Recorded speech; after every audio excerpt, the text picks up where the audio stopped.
Hola, voy a hablar en inglés. Hace 47 años que no he estudiado español o castellano y tal vez es mejor para ustedes y para mí también que hablo en inglés.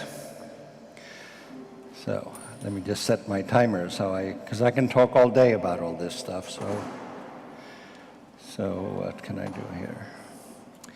In any case, I'm Toomas, and I'm going to talk about how my country digitized, and it's something I've been talking about for a long time. I will talk about blockchain as part of the component, one of the components of a digital country.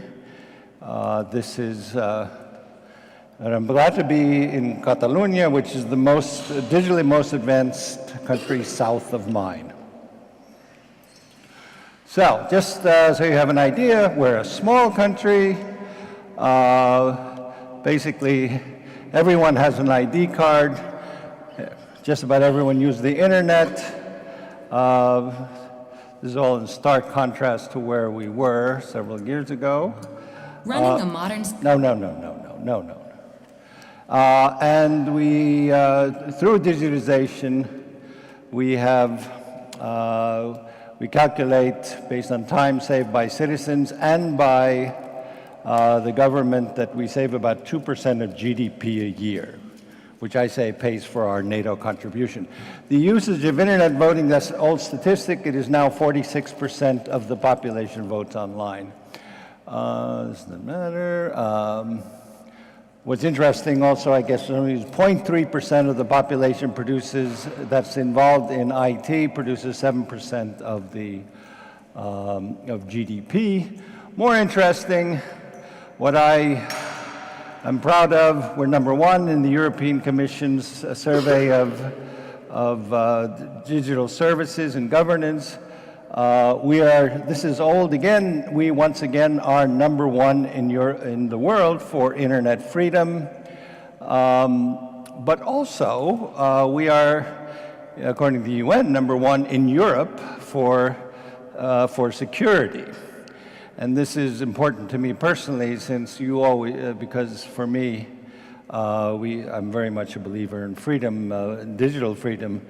And you will hear from various authoritarian states that in order to have security, you have to cut down on freedom.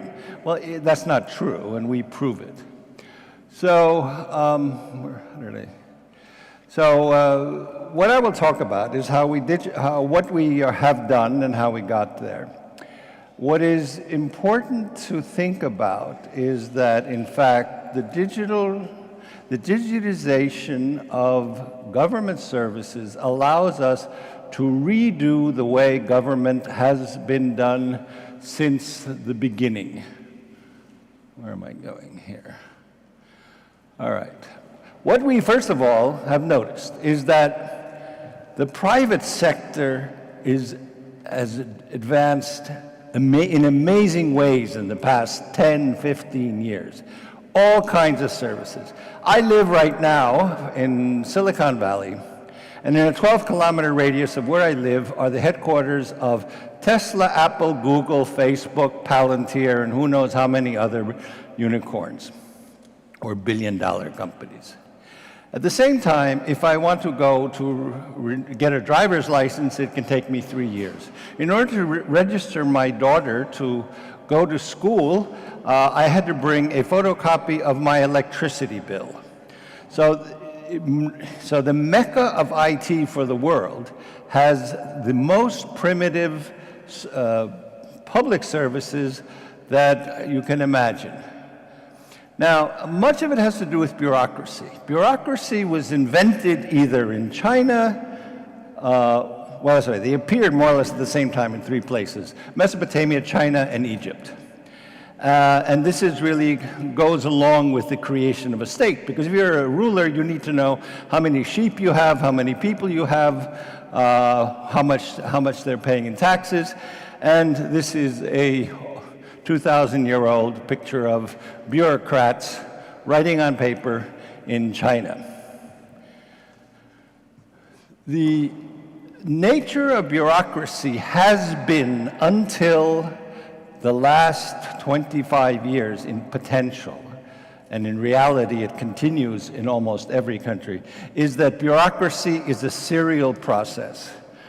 You go see the government, you fill out a form, someone stamps it, sends it to the next agency, they go look and through the files, look at it, see if it's okay, they put a stamp, it can go to another agency and a fourth agency and a 17th agency. What we have done discovered and implemented in our country is that we can bring in parallel processing to governance, which means that everything happens all at once. And so, for example, if I want to register a business, in order to register a business, and my government requires all kinds of checks. Have you paid your taxes? Have you committed a crime? Have you gone bankrupt? All these things. Now, in the old way, for example, in Italy, a couple of years ago, it would take 18 months to get a business license, because every one of those things had to be checked, and it was in serial fashion, and it took a while because it was all on paper. In Estonia, it takes 15 minutes to set up a business because all of those checks are done simultaneously in parallel, and it's a binary decision. Yes, no. Have you committed a crime? No. Back. You can open it. Have you paid your alimony? All of those decisions are made in parallel and automatically. I will also the other thing that digitization is fantastic for is reduction of corruption. There are two basic kinds of corruption. There's grand corruption, and this is what you read about in the newspapers. Yeah, minister took so much money to give a contract to somebody or something on that order. And that is important to note, is you're paying a minister to do, or a public official, something, you pay him money to do something illegal. But there's another kind of corruption, the kind of corruption which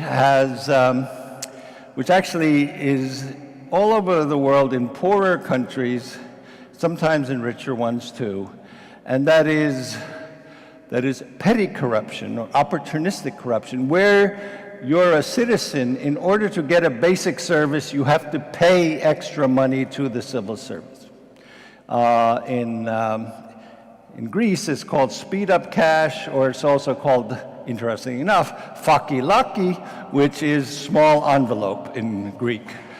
Because you have to give a small envelope. But I've discovered this, or I have been talked to about all over the world. So basically what I'm going to talk about is how to digitize to get there. But the main point I want to make is that this has very little to do with technology. And the principles that I will talk about, in fact, right now we do not use SSI, or self-sovereign identity, because in our opinion it's not there yet, but it will be the direction that we go into. But basically it comes down to political will. If you see a country that is digitized, it is digitized because it has had the political will. Catalonia is a perfect example of a country that actually has had this. There are most of the countries in the European Union, for one reason or another, fear to do certain things, which I'll mention. So basically you pass a law, you need to have the political will to do it, and then you develop the policies of what you have to do, and then you have to pass laws that enable you to do all these things, and then you do the regulations. So what you need here is, most importantly, to digitize, you need a secure identity. And this is the biggest stumbling block, because countries don't know what that means, they're afraid to do it.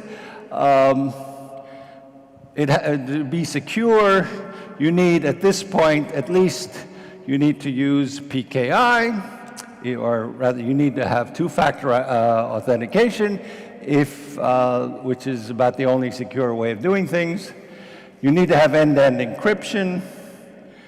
Self-sovereign identity will solve the PKI issue, I think, I hope. What is extremely important is the ability to sign legal documents with your identity, which is something that now is moving in Europe, but when we came up with it, it was brand new in the year 2000. No one even understood what it was, and then nonetheless, it doesn't really work outside the EU. If you really want to digitize, you also want to make sure that you have a strong private sector participation in this.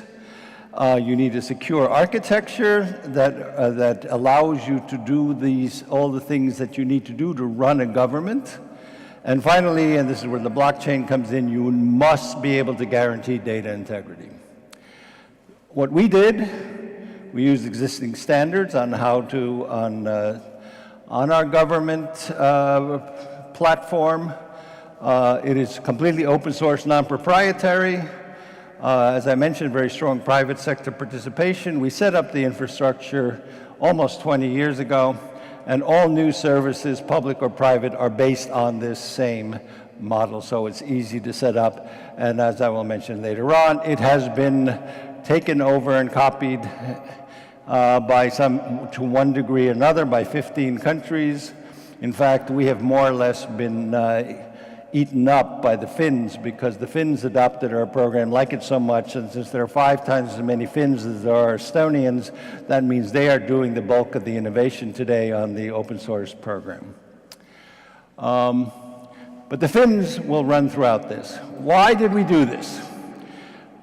Why did Estonia, which became independent in 1991 after 50-odd years of Soviet occupation, was that we were extremely poor.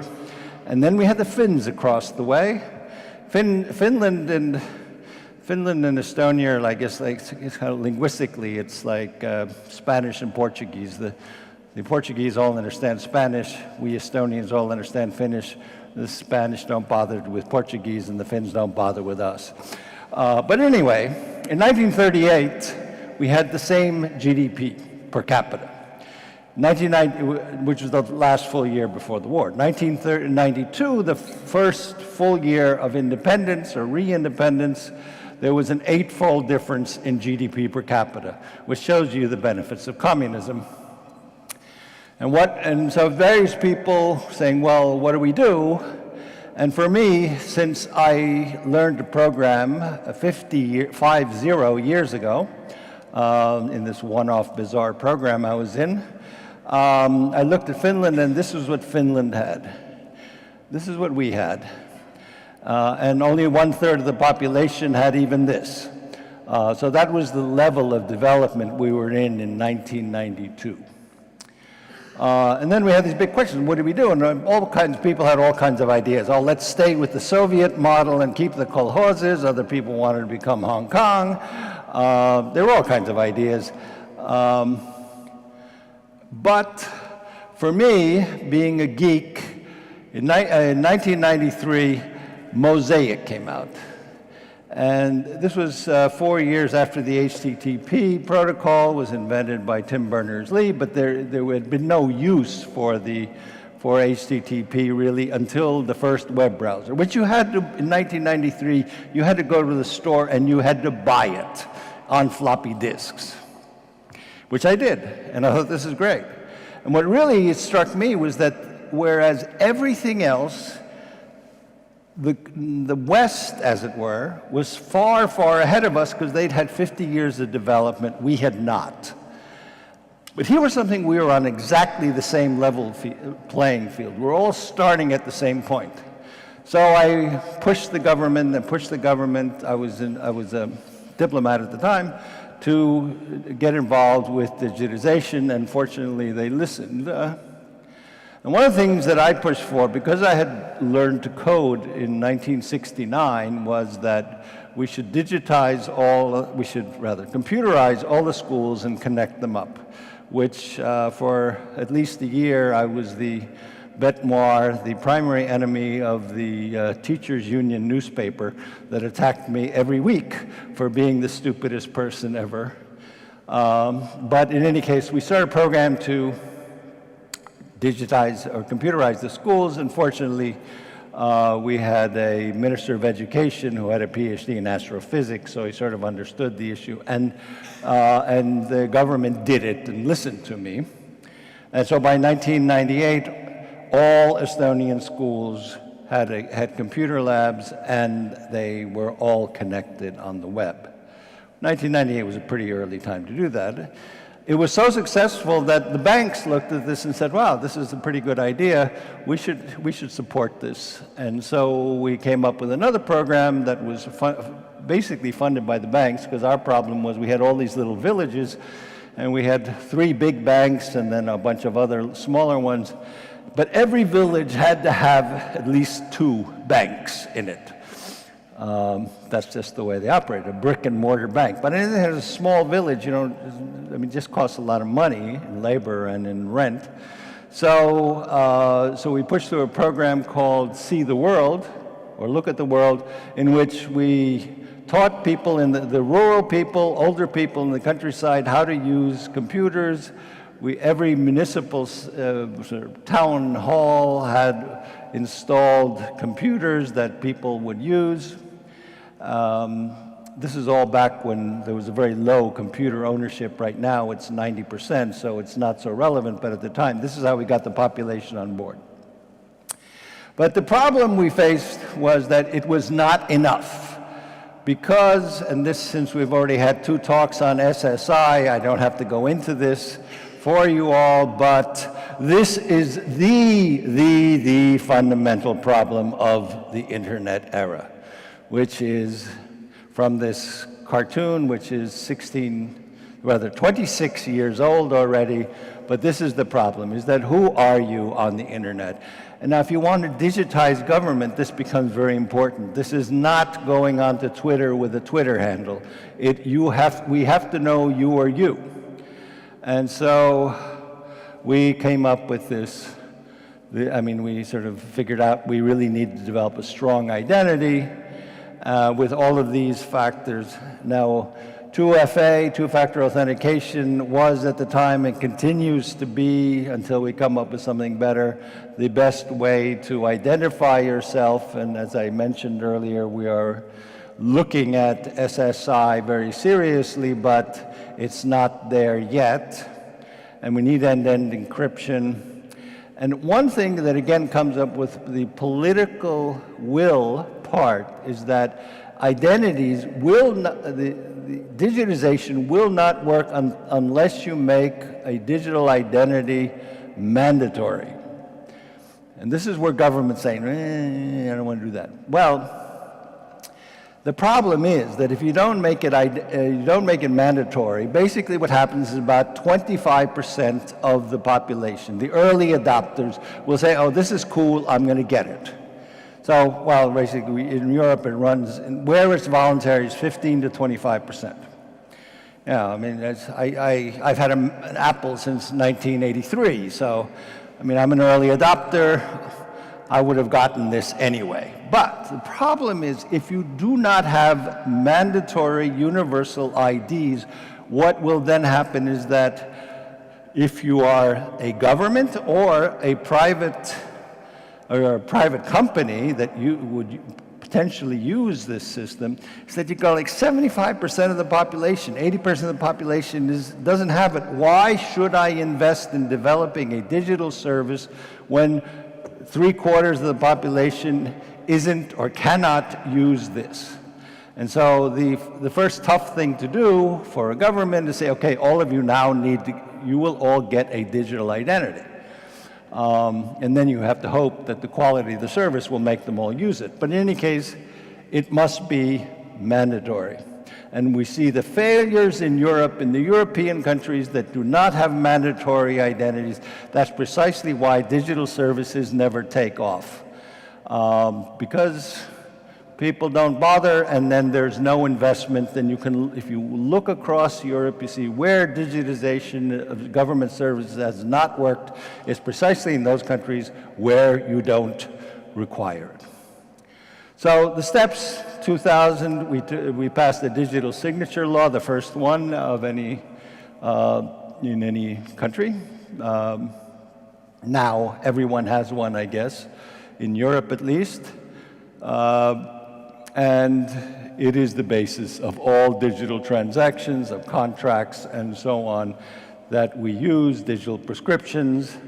The use of it became really apparent to me when 2 years ago I was in Asunción, Paraguay, and I had forgotten to sign a loan agreement, and I got an email saying, if you don't sign it by tomorrow, no loan.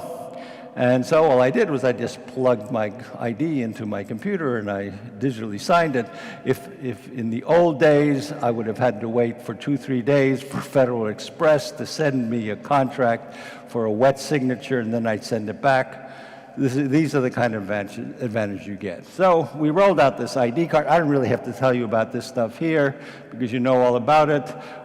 I mean, the next step, 2 years later, was someone had the bright idea that, well, actually, everyone has a chip in their phone, so why don't we just create a mobile ID, which we did, so you can do all the same things that you can do on the computer on your phone, except for people like me who at my age is very hard to read the small screen, so I use a computer.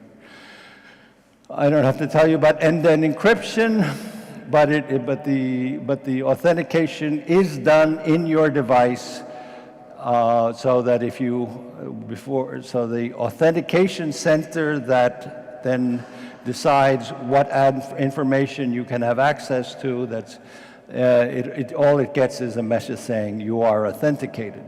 It is important to note that two-factor authentication schemes must be genuinely end-to-end encrypted. A number of banks and institutions use 2FA over SMS. The S7 protocol used by transmission towers has long ago been hacked.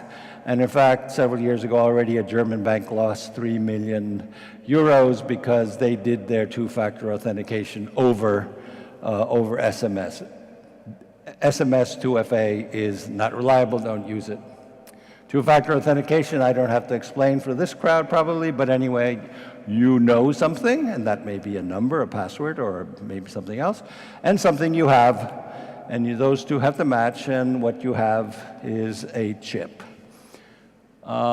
So this is how we sign a document in my country. It's very boring looking, but you can do it digitally, and we have many hundreds of millions of digital signatures a year done this way. Every bank transaction, in the United States, they still use paper checks, that in fact, even if you bank digitally, what they do is it prints out a check that is then mailed.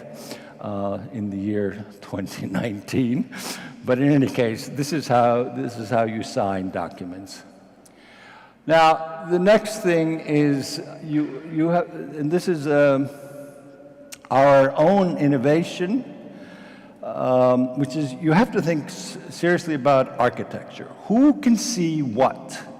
And this is where regulation, laws, your culture of privacy, your culture of transparency, all come together which you have to take into account for your architecture. And this is when I say, it sort of makes sense when you say attitudes towards sort of your laws, fine, but take transparency. In Sweden and Finland, those countries actually publish everybody's income taxes publicly. Now that probably in most places would not go. So in Finland you would have one set of rules, and in another country you would have another set of rules. And so what you can access digitally, therefore, is a function of your cultural assumptions. Or another example, my country, our commissioner in the European Commission pushed through a regulation that said that CAP recipients must be public. Our position is all public monies must be known to the public money spent must be known to the public. And 40% of basically a €1 trillion budget over 7 years goes to CAP, the Common Agricultural Program. And then this was taken to court by a number of countries, including Spain, France, Italy, and Germany, saying, no, this is private. So our position was transparency, and that was Estonia, Finland, Sweden, Denmark, UK. Southern Europe said, no, no, no, this is privacy. And then the European Court of Justice decided, okay, you can voluntarily publish. So my country publishes who gets how much cap money. France, Spain, Germany, Italy don't. But that's a cultural difference, and you have to take all of these things into account. So how does this work? We have a distributed data exchange layer. Everybody, I mean, the way it worked, and this is not because we were so brilliant, but because we had all these IT departments and all the ministries that didn't want to give up their data banks.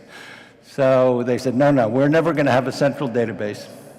We said, fine, but you can only connect to your own data, even you yourself, via our system. So you have to, so basically, we didn't have to build a big data center.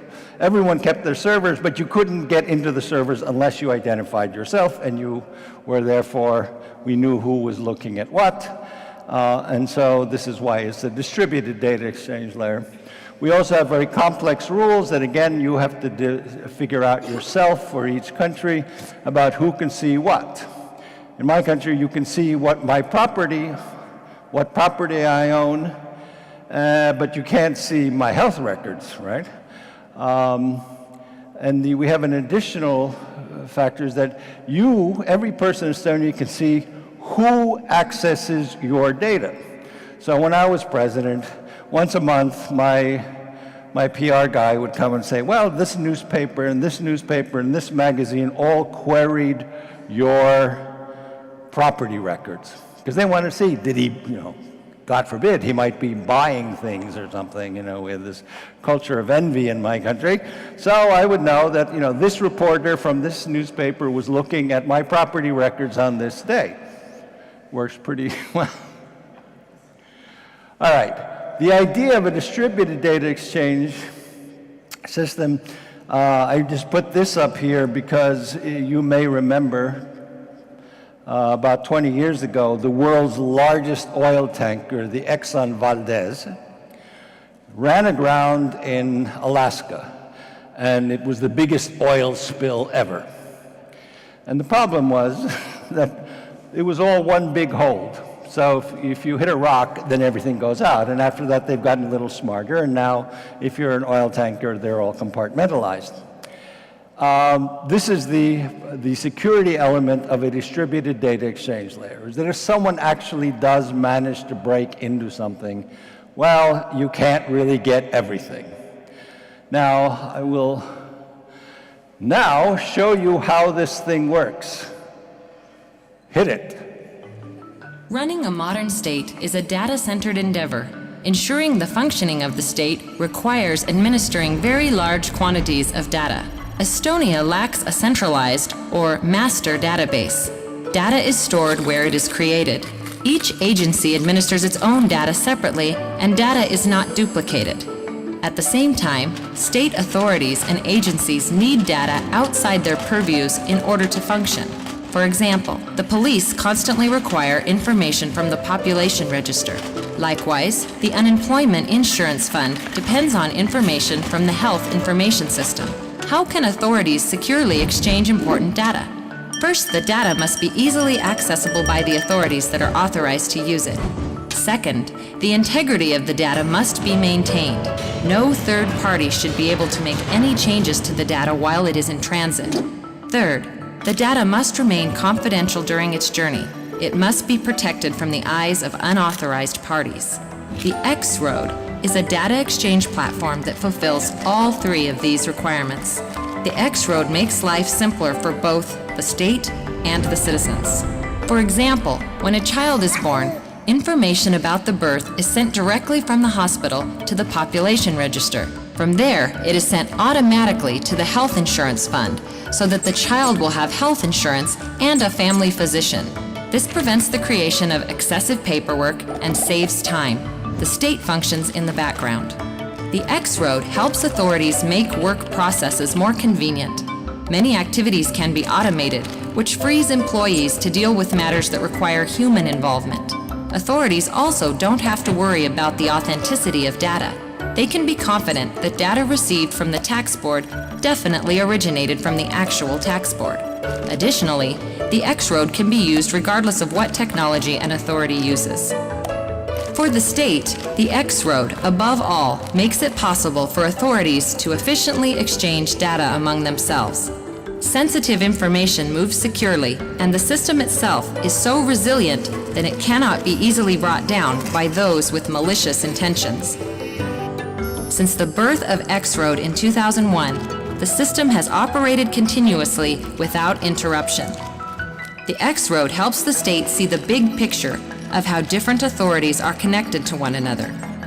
In addition, the X-Road makes it possible to exchange data not only within the country, but also across national borders. That is, of course, if databases and information systems are working properly. The biggest beneficiaries of the X-Road are, of course, the citizens.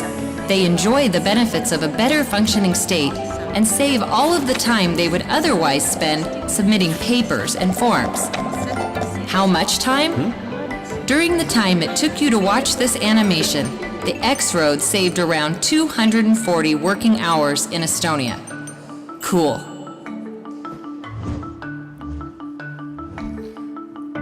Now, when I talked about parallel processing from the government side, this also applies to the citizen. If a child is born, in the old days, you had to do all kinds of things. You had to get a birth certificate. You had to register the child for health care. You had to go register a child for a doctor. You don't want this anymore. Organizations nowadays contain a lot of data, a lot of systems. Hello? Yeah, okay. Huh? Today, what happens in Estonia is that as soon as a child is born, the hospital asks you what's his or her name. They inform then the central registry. From that point, all of the other processes, the health care, and we have, municipalities send you presents and diapers when you get, your municipality is notified that this child named this is born. All of those things happen automatically. You don't have to go through all of the procedures that you normally had to do in my country. Now this map shows where we are now currently, or this X-Road is currently being used, or in the process of being adapted. The biggest one, of course, is Finland, but the Faroe Islands, Iceland have it. Moldova took it. The most interesting case is Mexico, which is a federal country, and this is much more complex because there's small countries that have used this, and they are unitary states, so there's one level. Now, if you go to a federal government, you need to do this at different levels, what is part of the state, what is part of the federal, at the federal level. But to show you how it's all political, the CIO of Mexico, who was doing this for 5 years, I saw her the day before the new president came in, and I said, so what's going to happen? And she said, I have no idea. At 5 o'clock, I close my door, and I will have nothing to do with this anymore. So you need to, it does have a strong political component now. There. I talked about corruption. I won't go into that. Very important for citizen convenience and why they love our system is the once-only rule. Now, since you already have an identity that can be connected to all the various databases, we have a regulation in my country that the government may not ask you any information it already has. So, if I fill anything out digitally, I do not have to put my phone number, I do not have to put my address, when I fill my taxes, it's all there. You have this many kids who are eligible as dependents. I remember one year it was filled out for me and my older son was no longer there. I go, where's my son? And then I realized, wait a minute, he's 18 now. So, of course, he's no longer a dependent. And so this is something that, again, people love, and if you've lived in a country with a lot of bureaucracy, like I live in the United States temporarily, and believe me, all you do is fill out the same information all the time. Okay, finally, this is the blockchain part. And especially in Europe, is GDPR. Europeans are obsessed with privacy. And so are Americans these days as well, fortunately. And it's a completely reasonable thing to be obsessed with. You don't want people having access to your data. But I maintain that far more, I mean, privacy is a kind of a psychological thing, you know. Do you want, you may not like it if someone publishes your blood type, right? I mean, maybe not, maybe you don't care, or someone publishes your bank account. In the digital era, what becomes a real issue is someone changing your data. That is also known as data integrity. And once you get to the point of complete digitization, which Estonia has been in for about 15 years, I mean, we essentially do not have paper records anymore. That includes publishing laws. We do not publish laws in big fat law books, it's just online. Court cases are not published. And so the question comes up, what happens if someone goes in there and changes your law as it was passed? Or there's a court case which was decided in 2009 that things will go this way. What happens if someone goes back and gets into the law case and changes it? And this is our big worry, and this should be the worry of all countries that digitize, is that you must maintain data integrity. So since 2008, we have put all critical data on blockchain. And so, be it healthcare records, be it property records, court cases, those have all been on blockchain. As far as I know, it is by many years the first country to actually use blockchain to maintain data integrity of national records. And what have we done since we started this in 2001? We have e-voting, e-prescriptions. That's no big deal, though there is a big deal associated I'll talk about. We have e-residency, which someone has talked about, since one of the big realizations was that as long as you lived in a paper world, in the old days, the government needed to know who you are on paper so you could set up a business basically if you were a resident in the country.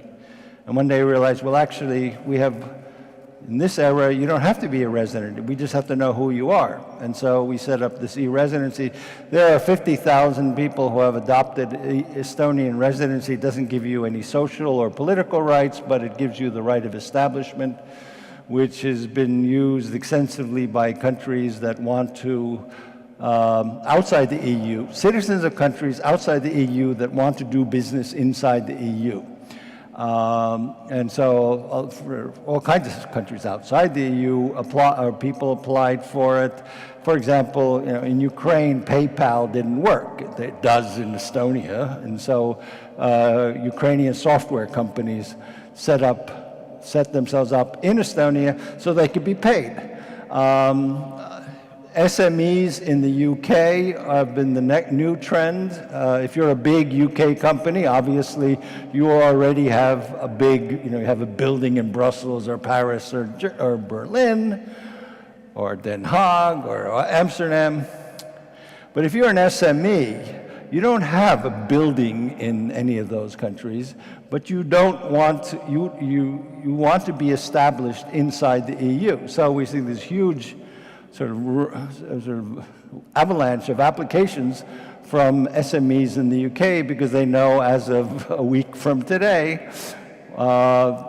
they will be outside the EU and they want to be able to run in the European Union. And then I'll get to data embassies, which this is how we vote.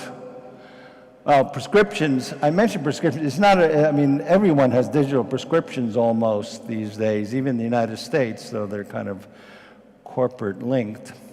But we've had them since 2005, 2006. But it struck me after the Finns took over our data exchange layer that we should make this interoperable. Basically, we get 8 million Finns visiting Estonia across the Gulf of Finland every year, and there only are 5 million Finns. So they're always there for a good time. And what I did 10 years ago, I proposed, or 8 years ago, I proposed to the President of Finland that since we have the same system, they're interoperable, why don't we make prescriptions interoperable so a Finn comes to Estonia and has a good time and loses medicine, he can just get his doctor to put it into the system to pick a new one or get. And the technical part of this would probably take 2-3 weeks at most to set up, but it took almost 8 years. And the reason it took almost 8 years is proof of why digitization is a political process. Because the goal was to avoid arbitrage, that different countries have different rules for subsidizing different medicines for different age groups to a different degree. And so we had to harmonize Finnish and Estonian subsidies and for whom, so that no one would be using arbitrage to buy cheap or medicine more cheaply by coming to Estonia or vice versa. And that took 7 years, all of that. So this is, again, an example of why it's political. It's a political process, not a technological one. The technology is a no-brainer. And finally, something on data embassies, which is, I talked to your digital minister yesterday about this. You may want one for another reason than us, but in any case, this is the Fukushima tsunami.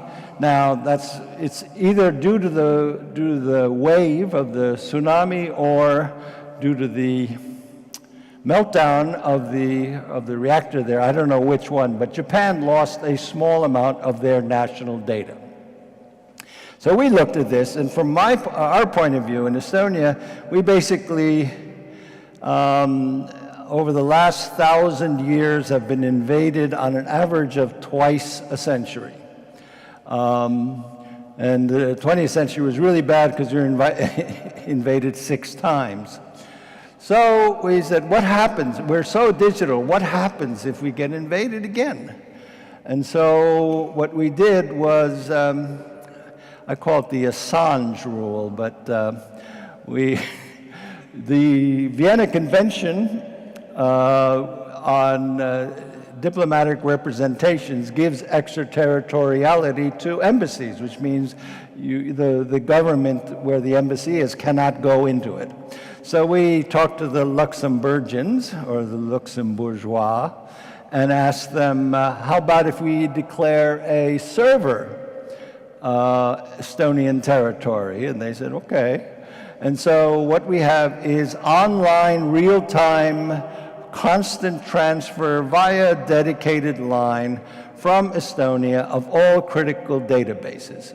So in case we get invaded again, which is, you know, with Donald Trump as president, you never know. And so we would have all records, who's a citizen, what they own, and so forth, available to us. So that's, these are all the data that we put onto, that are constantly updated 24/7. So anyway, that's kind of an overview of what we do. I don't know if there's time. Any questions? Questions? Oh, you're saying I'm done. I'm done. Okay, yeah, I probably went over anyway. I didn't set my clocks, but anyway.